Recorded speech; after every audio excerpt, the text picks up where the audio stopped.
him. I want to watch the news. Are you making headway at least? This is the news.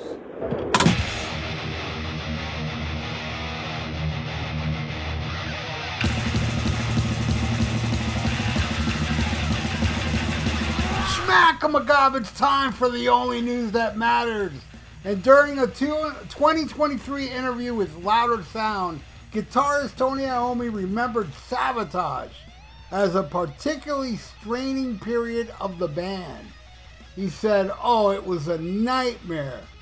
We had court cases with our ex-manager Patrick Meehan, who had recently been replaced by Don Arden, who was Sharon Osbourne's dad. And while we were in the middle of making that album, we'd get a writ, and we'd end up having to go into bloody court in the morning, all dressed up, and then try to get back to the studio afterwards to carry on working. It was hard to come up with things. We had to have two heads. Although the court cases fractured recording sessions, I only recalled that the experience became a source of inspiration for songwriter Geezer Butler. And said Geezer wrote one song called The Writ, so it influenced him, that's for sure. And I think the aggression definitely came out in the music when we played together. There was some really hard, heavy stuff on that album. Now, I've read in several books that it was Ozzy Osbourne that wrote the lyrics to The Writ, so I'm not sure what Tony meant there. Maybe he remembered it wrong, or maybe he's talking about Geezer writing the music. But if you do listen to Sabotage, if you listen to every single Black Sabbath album, you're not going to find an angrier Black Sabbath album than Sabotage. You can hear the anger in that music, the vibe, everything. It's just a pissed off album, you know. And my God, what an amazing album, man! That's an album that, for the longest time, I was scared of that album. Not scared in the sense of ooh, it's spooky. Scared that I thought it was gonna suck, because when I was a little kid, We Sold Our Souls for Rock and Roll, and the only song from Sabotage on that greatest hits was Am I Going Insane Radio. Now, I love that song now, but back then when I was a kid, it didn't blend well.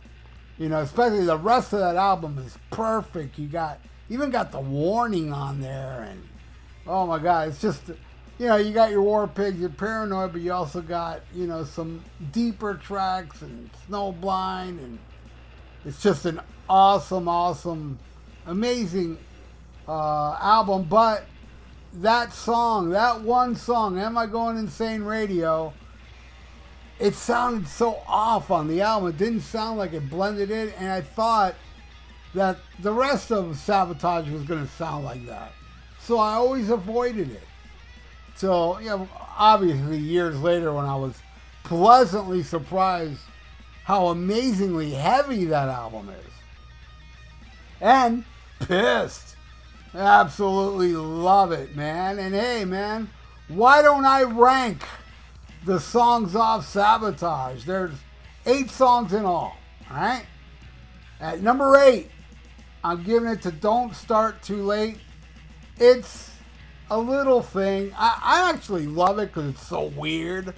You know, the little breakdown, a little thing between Hole in the Sky and Symptom of the Universe. How Hole in the Sky just stops. Abruptly stops, and there's, you know, Don't Start Too Late going on, the acoustic playing, and then that just ends and goes right into Symptom. I love it. I love Don't Start Too Late. All right, number 7. I'm going with Super Czar. I love it, man. And I remember when I had, back in 1980, before I saw Black Sabbath that year with Ronnie James Dio, I saw the Heaven and Hell tour. I remember recording on the radio before I saw that show, King Biscuit Flower Hour, was giving out a live show of the Heaven and Hell tour. And I recorded back then, and what they would do is that they would start the show with Super Czar, playing before they hit the stage. And I knew it.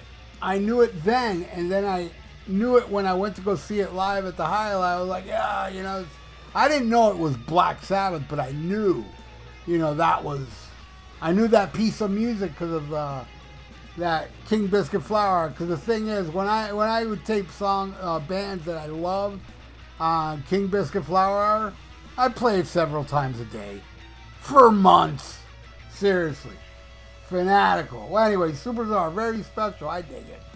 At number 6, what I didn't like before, Am I Going Insane Radio? I still think it's a little goofy tune. It really does stick out like a sore thumb, just like it stuck out like a sore thumb on We Sold Our Souls for Rock and Roll. It's kind of goofy, and I know this was supposed to be an Ozzy Osbourne solo song, because he was going to release a solo album, and I think that was going to be either the title track or it was one of the songs on the album, and they ended up scrapping it. No solo album was done, and Black Sabbath ended up recording it. All right. At number 5, this one should be higher, and I would say it's totally the dark horse song on this album. Thrill of It All. Oh my God, does that song rule or what? I mean, I absolutely love it. That's a deep track. I don't think it's ever been played live. But my God, I love me some Thrill of It All. Man, I mean, 5-1. I'm looking at them now. They all should be number 1. Starting with Thrill of It All. At number 4, The Writ. It's just amazing, and just those musical changes and all that crazy stuff going on. Super heavy, then it's super mellow, and there's even a section where you can picture fairies running around. Very strange stuff, but definitely one of the best on here, and it is a perfect 10. All right, at number 3, what opens the album? Hole in the Sky. Right out the bat, here's a pissed off song. Love It, Heavy, Killer. All right. At number 2, Symptom of the Universe.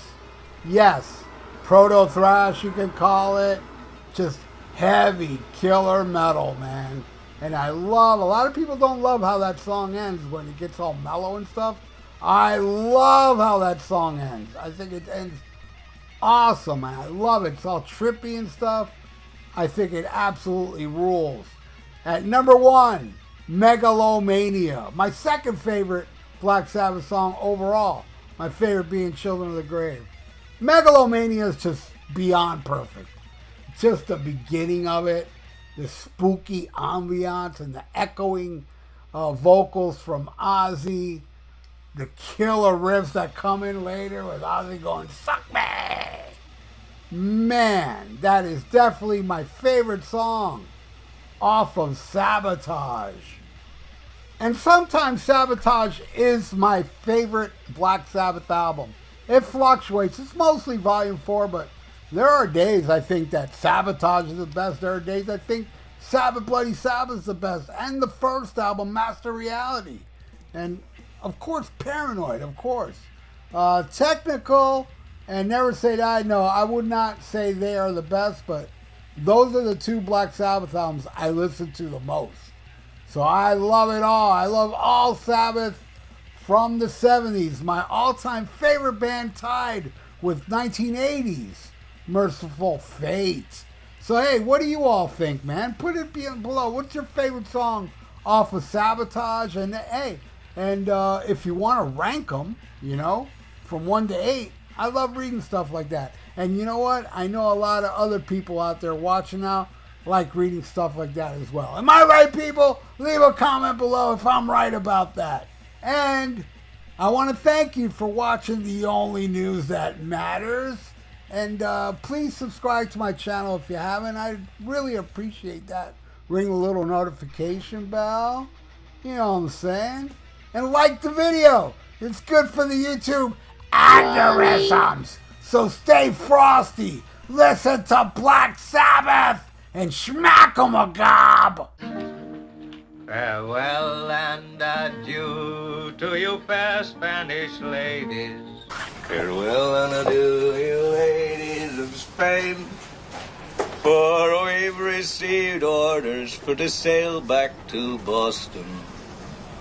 And so never more shall we see you again.